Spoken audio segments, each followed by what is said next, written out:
प्राचीन काल में हिमालय की तलहटी में एक घना जंगल था जहां एक छोटा सा गांव बसा था।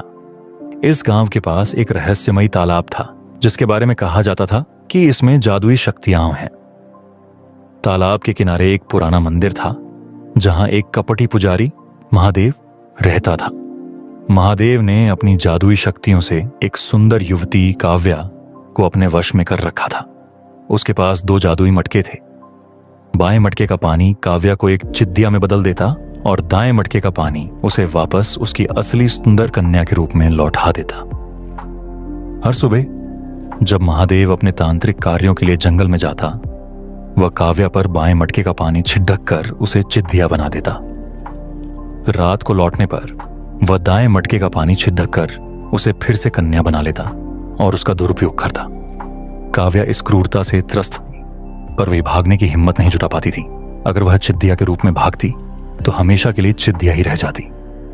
वह सोचती, कम से कम रात में तो मुझे मेरा असली रूप मिलता है। इस डर से वह चुपचाप सब सहती रही। एक दिन गांव के रास्ते से एक बुद्धिमान यात्री वीरेंद्र गुजर रहा था।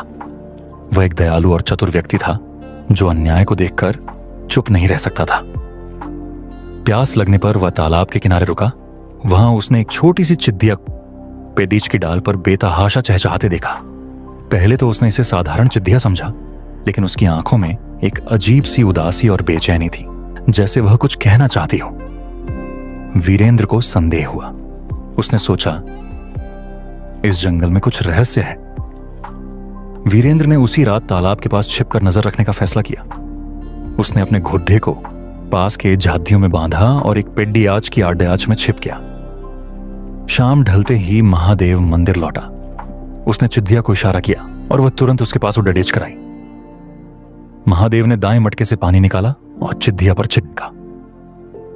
पल भर में चिद्दिया एक स्वर्गिक सुंदरी में बदल गई। महादेव उसे मंदिर के अंदर ले गया। यह सब देख वीरेंद्र स्तब्ध रह गया। उसका मन क्रोध और करुणा से भर उठा। वीरेंद्र ने तुरंत मंदिर में घुसने का विचार किया, पर उसने अपनी बुद्धि का इस्तेमाल किया।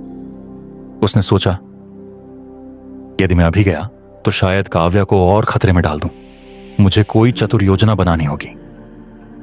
उसने रात भर प्रतीक्षा की और सुबह होने से पहले मंदिर के पास छिप गया।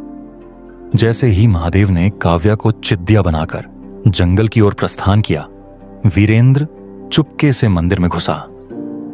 उसने दोनों मटकों को देखा और समझ गया कि यही जादू की कुंजी है। उसने दाएं मटके का पानी एक छोटे से कुप्पी में भर लिया